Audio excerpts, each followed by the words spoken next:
खबर रीवा से है, जहां रीवा निवासी 25 वर्षीय ओसिन सिंह ने अपने पहले ही प्रयास में सिविल जज परीक्षा पास कर न सिर्फ रीवा को गौरवान्वित किया है, बल्कि यह भी सच साबित कर दिखाया कि प्रतिभा किसी उम्र की मोहताज नहीं होती, बल्कि यह प्रत्येक व्यक्ति में होती है। व्यक्ति अगर सच्ची निष्ठा व लगन के साथ मेहनत करे तो उसे कामयाबी अवश्य मिलती है। ओसिन सिंह सोलंकी, जिनके पिता दल बहादुर सिंह भी पेशे से क्रिमिनल लॉयर हैं व माता भी शासकीय कर्मचारी हैं, इनको घर से भी हमेशा पठन पाठन में अच्छा माहौल व सहयोग प्राप्त होता रहा, जिसकी बदौलत ही ओसिन सिंह को अपने लक्ष्य को प्राप्त करने में न सिर्फ सफलता मिली, बल्कि इनके द्वारा यह साबित भी किया गया कि सफलता आपसे दूर नहीं रह सकती है अगर आपने किसी भी कार्य को दृढ़ निश्चय व लगन के साथ करने का संकल्प लिया है। आप कह सकते हैं कि असफलता अगर यह साबित करती है कि सफलता का प्रयास सच्चे मन से नहीं किया गया, तो दूसरी ओर सफलता भी यह साबित करती है कि आपने सच्ची लगन व कड़ी मेहनत के साथ बल पर यह मुकाम हासिल किया है।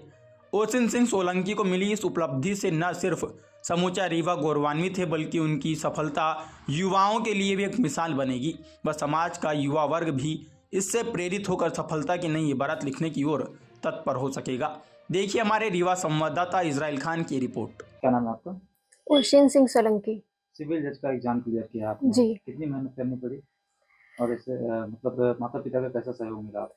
पूरा गाइडेंस तो मम्मी ने दिया और उनसे ही मोटिवेशन मिली, और फादर भी शुरुआत से जब से स्कूलिंग स्टार्ट हुई तो इसी डायरेक्शन में मुझे गाइड करते थे, और दोनों के कंट्रीब्यूशन से मैं एग्ज़ाम क्लियर कर पाई हूँ। कितनी मेहनत करनी पड़ी? 2023 में मेरा एलएलबी कंप्लीट हुआ था। उसके जब एलएलबी चल रहा था तभी मैंने प्रिपरेशन स्टार्ट कर दी थी, और फिर 2023 के एंड में वैकेंसी आ गई थी, तो फिर उसके बाद एग्ज़ाम्स दिए और 2025 में अभी रिजल्ट आया, तो वही इतना ही रहा। शुरुआती शिक्षा कहाँ से हासिल की? बाल भारती स्कूल रीवा से मेरा स्कूलिंग हुआ है, और फिर उसके बाद बीएलएलबी एपीएस यूनिवर्सिटी से किया है। उसके बाद इतना ही टीचर था। और दोस्तों का कैसा सहयोग मिलता था स्कूल में? सभी ने पॉजिटिव रिस्पांस दिया, हमेशा मोटिवेट करते थे, और फ्रेंड्स भी हमेशा अच्छे वे में गाइड करते थे और मोटिवेट भी करते थे, तो इसलिए। आपने एग्जाम क्लियर किया, दोस्तों को पता चला, जी, क्या कहा उन्होंने?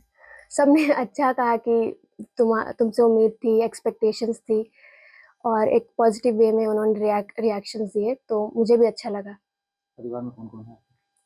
मेरी मम्मी हैं जो कि एडीपीओ हैं, पीटीएस रीवा में पोस्टेड हैं, उनका नाम आदर्श सिंह सोलंकी है, और मेरे फादर का नाम दल बहादुर सिंह सोलंकी है, वो एक क्रिमिनल लॉयर है, district and sessions court Rewa में प्रैक्टिस करते हैं। भाई भी हैं आपको? हाँ, और भाई भी हैं, और वो क्लास 12th में है। क्या संदेश देंगे जो युवा हैं जो हार मान जाते हैं? तो यही बोलूँगी कि अपने पेरेंट्स की बात मानें और रिवीजन कंसिस्टेंट रहें, और एक पॉजिटिव वाइब्स रखें, पॉजिटिव सराउंडिंग में रहें, उससे उनको मोटिवेशन मिलेगा।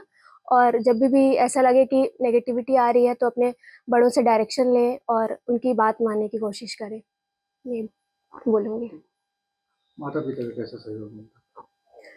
उन्होंने तो हमेशा से इसमें ही मुझे गाइडेंस दी, और मेरी मदर अपनी पढ़ाई छोड़कर वो मुझे ज़्यादा पढ़ाने लगती थी, और उन्होंने बहुत मोटिवेट किया। जब भी मैं सोचती थी कि मेरा नहीं हो पाएगा, तो वो मुझे मोटिवेट करती थी एक पॉजिटिव वे में।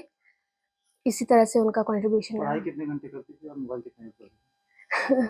ऐसा तो कुछ है नहीं, क्योंकि मेरे पास सिर्फ एक ही काम था, पढ़ने के अलावा कोई काम नहीं था, तो पढ़ाई ही करती रहती थी, और जितना ज़रूरी होता था तो फिर मोबाइल फ़ोन भी यूज़ कर लेती थी।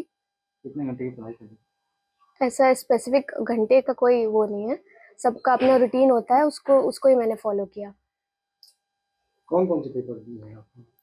ये मेरा फर्स्ट अटेम्प्ट था, तो ये सिर्फ यही दिया, उसके बाद तो इसका रिजल्ट आ गया, तो फिर आगे देने की ज़रूरत नहीं पड़ी। एमपी जुडिशियल सर्विस का ही मैंने सबसे पहले एग्ज़ाम दिया, जैसे ही ग्रेजुएशन कंप्लीट हुआ। कौन सा रैंक है? 17th रैंक है। ग्रेस में? हाँ।